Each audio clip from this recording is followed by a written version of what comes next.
Hello and welcome to another Waypoint, where we discuss Torah insights from the weekly Parsha. We have a pretty interesting Parsha this week. A lot happens, and there's a lot to cover, but it's pretty exciting, and so it's pretty easy to keep up with. In this week's Parsha, beginning first and foremost, Jacob sends some messengers ahead of him. Some translations may say angels, and because the word for messenger and angel, it's the same word in Hebrew. They return to Jacob with news that Esau is on his way, and that he is, in fact, pursuing Jacob at this point. So Jacob comes up with a game plan on how he's going to approach Esau. First, he's going to send a series of gifts, and then he sends his women and children ahead of him and stays behind for a bit. And we have an encounter where he wrestles a man in the middle of the night.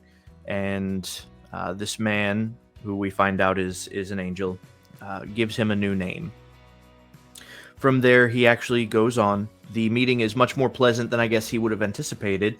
Or rather, it's the meeting that he would have hoped for. There seems to be some reconciliation between them as brothers, and Esau tries to have them travel together, but Jacob convinces him to kind of just go on ahead. He's got small children and flocks to tend to, so it's not going to work out for them to travel together so well. From there, Jacob and his clan all come to the land of Canaan, and specifically into the realm where Shechem is, and we have the Dinah incident. Shechem forces himself on Dinah, and he wants to marry Dinah being the daughter of Jacob, and her brothers are not too happy with this. They initially come to an agreement that if the men of the land of Shechem circumcise themselves, then they will allow intermarriage between them. And this, we find out, was only a ruse for them to enact their true vengeance on the third day after these men's circumcision, when the fever would set on them and they would be at their weakest. Obviously, Jacob is not happy about this. This would have ruined his reputation in the local areas among the local peoples. And so they move on from there. From there, we get the death of Rachel. And from there, we are introduced to Esau's genealogy. All of the descendants of Esau. And after that, also the sons of Seir. And we'll find out later why that's relevant.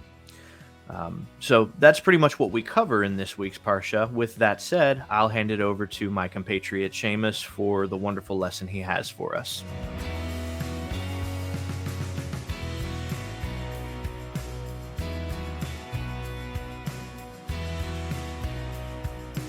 Hello, everybody, and welcome to Parasha Vayishlach.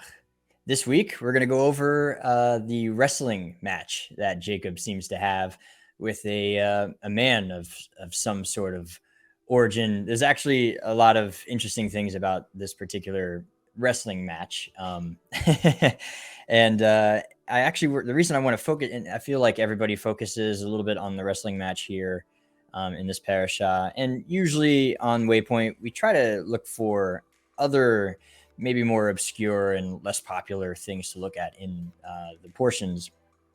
And I hope that we can still do that for you this week, but within the context of something that's actually fairly well covered and usually really popular. And it actually starts right at the beginning of our parasha. And so this is going to be a little bit technical, so bear with me here, but I've got some visual aid for you to kind of help us in our journey as we go through this. So I'm going to pull it up here. We have the week's portion, Vayishlach. And the reason I want to focus immediately on the first part of our parasha here, as we go into the wrestling match, is because of the way the sentence is worded, right? So Jacob sent messengers malachim, messengers, angels, whichever your translation prefers, doesn't really matter here. That's not what we're focusing on. But Jacob sends messengers. Okay. Now, you could easily just have Yaakov sends messengers, Vayishlach, Yaakov, malachim, El Esav. You could have it that way, and that would be perfectly fine. But instead, we have lefanav right here. That's a redundant word. That's not necessary. You don't need to have that there at all. It's kind of stands out, actually, to be honest, because in its literal rendition, what you would read here, and this is the translation has sort of smoothed it over for you. Jacob sent messengers ahead to his brother Esav, and that's technically a good way of putting it. But lefanav means before his face. And I think that's very interesting. So basically, Jacob sent messengers before his face to Esav. And again, you don't need that word there. And I believe that the Torah is actually trying to tell us something with this particular word, because as we go through the rest of this parasha, we're going to see it pop up again and again and again, actually. So I got curious, and so I wanted to see when the next time we would see this word is. And we see it again in chapter 32, verse 17. And so this is after he divides up his camps into two camps. He has everything set aside for the gifts that he's going to give to Esav, right? So he's already at this point received words back from the messengers that Esav is coming, and he's got 400 men with him, and he panics a little bit, right? And so it's after all this, and then he gave them over to his servants, each herd by itself, and he said to his servants, "Go on ahead of me, but leave an interval between one herd and the next." And that ahead is lefanai, before my face. And once again, if we continue reading, skipping now to 32:20, he also commanded the second group and the third group and all those who were following the herd, saying, "With these words shall you speak to Esav when you meet him." Here he says, "You shall say, your servant Yaakov is also coming right behind us, for he said to us, 'Let me appease him with these gifts that precede me, and after that I will face him. Maybe he will then receive me favorably.'" Now, again, the English doesn't really reveal it. They sort of smooth it over for you, but panav, lefanav, fanav, and fanai are all, it shows up, the word face shows up 4 times in that verse alone, verse 21.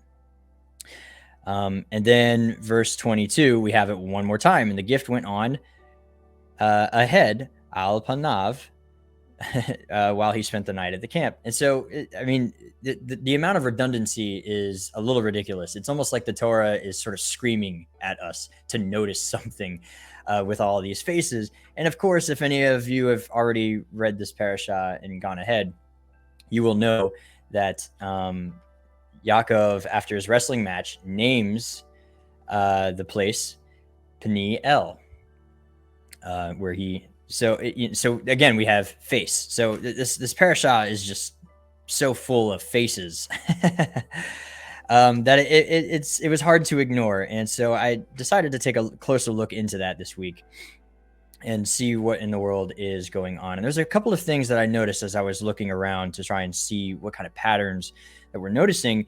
And it actually seems to be a sort of mirror to the beginning of last week's parasha. But we'll touch on last week's parasha and how it's relevant to ours just in a second. So let's actually go back to our screen here and take a look at something very important that I want to have that's going to bring us into last week's parasha here. So Esav, he thinks Esav is coming to attack. He panics up here, and then Jacob has this prayer that he says, "O God of my father Abraham's house, and God of my father Isaac's house, O Hashem, who said to me, 'Return to your native land, and I will deal bountifully with you.' I am unworthy of all the kindness that you have so steadfastly shown your servant. With my staff alone I crossed this Jordan, and now I have become 2 camps. Deliver me, I pray, from the land of my brother, from the land of Esav, else I fear he may come and strike me down, mothers and children alike. Yet you have said, I will deal bountifully with you and make your offspring as the sands of the sea, which are too numerous to count. So, and then that's where from there we go, and he says he spends the night there. He divides up the gifts that he has for Esav, and then this is actually where we see the word face the second time in the parasha, right here. Go on ahead and keep a distance between droves, between the flocks. And it's interesting, Ivru Lifanai, excuse me. So that's the same root word there for Hebrew, Ivru, cross over. So it says go on ahead, but again, it says cross over before my face and keep a distance between droves. And so really, again, Lifanai is kind of redundant here once again. And this is the second time that we see it. And so between these two faces, we have the dividing of the gifts, but most importantly, the prayer. So that's what brings us to last week's parasha, the very beginning of last week's parasha, after Jacob's vision of the ladder. Starting at chapter 28, verse 19, where he names the place Bethel. And then verse 20, then Jacob made a vow saying, if God will be with me and watch over me on this way that I am going and provide me food to eat and clothes to wear, and I return in peace to my father's house, then Hashem will be my God. The stone which I set up as a memorial stone and will be God's, set up as a memorial stone will become God's house, and of everything you provide me, I will definitely give a tenth of it to you. Okay, so there's interesting crossplay here, because during the vision of the Jacob's ladder, God actually gives Jacob the blessings that he basically repeats in his prayer in our parasha this week. But notice in last week's parasha, his response is he sort of makes a vow. He sort of like says, if God does these things, then I'm going to do these things. That's a very interesting response. I mean, it seems fairly natural. Seems like a very human response to anyone that's going to give you a very bountiful gift, would be to sort of like, hey, thanks. I can't wait to pay you back in some way. But Jacob, when we get to this portion here in our week's parasha here, there's no vow involved. He does not bring up what he's going to do. Like he did in the last time he heard these words. He just sort of begs, which is very interesting to me. So let's continue tracking our faces here, all the way back at verse 21, where we see a bunch of these faces pop up. We had one pop up at verse 17, where he says, go on ahead of me, but leave an interval between the flocks. But now we have in verse 21, I want you to notice, you can count them. There's a lot here. Fanav, there's one. Lifanai, 2. 3. Fanav, and then 4. Fanai. So there's your 4 faces. It's face. There's so many faces, and this is Jacob's message to Esav. He's saying to his servants, this is what you are to say when you encounter Esav. Say these words, and it's face 4 times. It's like he's emphasizing something. And then even then, after he sends them away, we have face one more time. And so the gift went on ahead, al panav, which is before his face, or actually al panav is on his face. And so that's another interesting little piece of information there. And so the gift went on his face. And so then they go on. He's left alone, and then he has his wrestling match. So what does all that mean? That's a lot of technical stuff, but there's something I want you to see. So he has his wrestling match. After that last face that we just looked at, that's when we have the wrestling match, and we don't see it again for a very long time. My connection to this that I made is going to go all the way back to chapter 27, verse 36. And this is Yaakov is essentially just deceived his father into giving him a blessing, right? And Esav returns and he finds out that Yaakov took his blessing from him under disguise, under a mask, right? He, like, almost quite literally under a mask. You could say he was hiding his face this whole time. And so Esav says he was then named Jacob right here, Shmo Yaakov. And the English says that he might supplant me these two times, but it's just Vayakavenu. Vayakavenu. He healed me twice. He grabbed me by the heel twice, right? Once, and of course, he talks about the taking his blessing, taking his birthright for a bowl of soup, and then, of course, taking his blessing here. But he uses that, like, he sort of hid his face. He did so deceptively. He kind of tricked and he worked in such a way where he would not face me, or he wouldn't face you even. And he's done it twice. And it's like, it's in his name. So his name, Yaakov's name, sort of haunts him in a way. It sort of means that he's afraid to show his face at this point. That's sort of the theme of Yaakov's name, is he's always running, he's always deceiving, he's always trying to outwit everybody, like with Lavan. And he's always being, outwitted back in some instances, like with the swapped marriage between Rachel and Leah. And it's just sort of the struggle. And Yaakov's name is quite literally descriptive of how he seems to never want to do things just in a face-to-face way. But then he sends out messengers to his brother Esav. And that's another important piece of information I want you to see here, is that the verse starts out in verse 4, chapter 32. Yaakov sent angels ahead to Esav, his brother. We already know that Esav is his brother. The scripture doesn't have to tell us that. So that's also redundant. What's the difference? So you read it in its order, and Yaakov sends Melachim before his face to Esav, his brother. Now he's decided, I'm going to face this. I'm going to face this. And he hasn't received message yet, but he sends out and he's telling him, I'm going to come face to face with you. After all of these years, I'm done with this heel hooking. I'm done with these, trying to deceive in these different ways. I'm just going to face you. And I have some gifts for you. I want to make things right. And when the angels come back, he's terrified because Esav seems to respond to his message with 400 men, which doesn't look good. And once again, even in the Hebrew, the message that Esav sends, so you shall say, this is what your servant Yaakov has said, I have sojourned in the land of Lavan until now. The ending of the phrase there, so that you will regard me favorably, is the word chen, which means grace. And so he's asking if he would be dealt with gracefully. And the response that Esav seems to get is no. So he panics. But instead of running, he still decides he's going to confront his brother Esav face to face.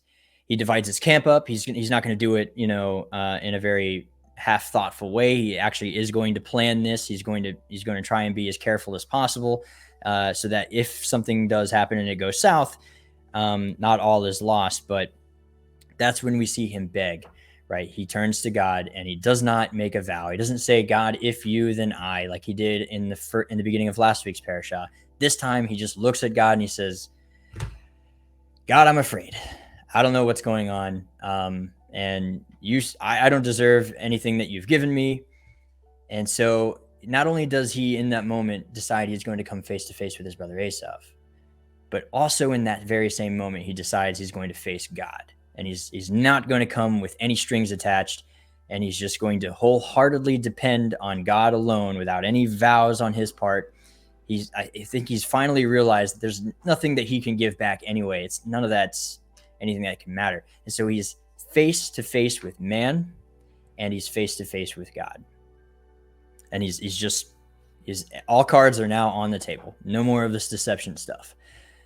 And then he has the wrestling match with the angel, where the angel is very likely sent specifically to change his name. And the wrestling match, it just goes further to show that, Yaakov at this point is willing to do whatever it takes to go face to face. He's done with the deception. And I think that that's an incredibly important message. That's why the wrestling of the angels seems so important. It seems so popular to cover whenever we come to this Torah portion every year. But the lesson is very plain to see. That's the way that we ought to be with everybody, especially with God and with man. We should just come face to face. And you see, when he to say face to face, by the way, in the Hebrew is sort of like a way of saying battling or struggling with. It's just another way of saying those things. It actually quite often in a literal sense is because you are facing somebody face to face, but it does not always mean that you have to be facing somebody or seeing them to come face to face with that particular person. It is often used as a term of battle, both spiritually and physically. So, he has this battle, and then he names the place because Peniel, it's Peniel. It shows up two different ways, interestingly, but because that's where he realized that that's what he needed to be doing. He needed to be face to face from now on. And so he earns his name, Yisrael, which so we're always told that it's struggles with God or wrestles with God. And that's true. But if you separate the words, you get Yashar El, which means straight with God. And I think that's also very cool. And so that's where Yaakov becomes a role model for our lives. It's this moment. Really, before then, Yaakov is not exactly a great role model for our lives, but now he is. Now he is the man that we can start modeling ourselves. He is one of the founding fathers of the faith. He's one of the forefathers. It's in this moment that he finally comes face to face with God that he earns that, and he gets his name changed. He's no longer the deceiver. Now he is straight with God. And often in life we do it inadvertently. We do what Yaakov did at the first. Sometimes we kind of make a vow and we bargain with God a little bit, saying, "If you, then I." But this week's lesson is to just be straight with God. There's nothing you can give him anyway. And it's not about what you can give him. Oftentimes it's just coming to terms with you can't do anything except just rely wholeheartedly on whatever he can do for you in whatever moment that you happen to find yourself in.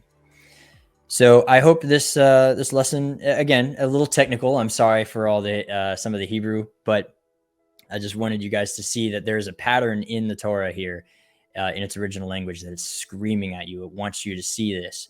And that's what I think it wants you to see. And so thank you for joining me. I hope it wasn't too technical for you, but once again, I appreciate you sticking around for the lesson, and I hope you have a lovely time studying the rest of this parashah for the rest of this week. Thank you for joining me again, and shalom. Hello again. What an incredible lesson. This week really illustrates one of the primary reasons that Seamus and I here at Alternate Media say it's very important to learn to read Hebrew, because there are so many things like this throughout the Torah that they're staring you right in the face, but you don't get it reading it in English. It's something that you can only recognize when you're reading it in Hebrew. Some final thoughts of mine from this week's Haftarah portion, which begins kind of as a declaration of judgment on Esau as a nation. And in verse 10, we see why. And I see, personally, a level of contrast with this week's Parsha. So starting in verse 10, it says, "Because of the violence of your brother Jacob, shame shall cover you, and you shall be cut off forever." Moving to verse 11, "On that day you stood afar off, on the day strangers captured his possessions, and foreigners came into his cities. And on Jerusalem they cast lots. You too are like one of them." And the passage goes on essentially to continue describing how when Jerusalem is besieged, Esau, rather than running to the aid of his brother, sat by and watched it happen, even furthermore assisted in capturing fugitives from this siege. This is contrasted with the reconciliation that we see between these brothers in this week's Parsha. And I would say this is actually kind of a negative prophecy. So one thing we understand about negative prophecies is they don't necessarily have to happen per se. Now, one may consider this as having already been fulfilled in one way or another, but ultimately, all of us have an opportunity to stand up for God's people where it's necessary, and we're coming on times now where that may be more necessary than it has been before.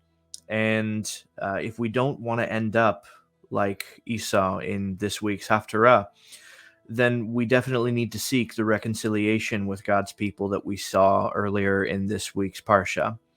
Uh, those are the final thoughts. That's all I have for today. Certainly hope you've enjoyed this week's Waypoint, and we will see you next week. Shalom. Special thanks to this month's Patreon supporters.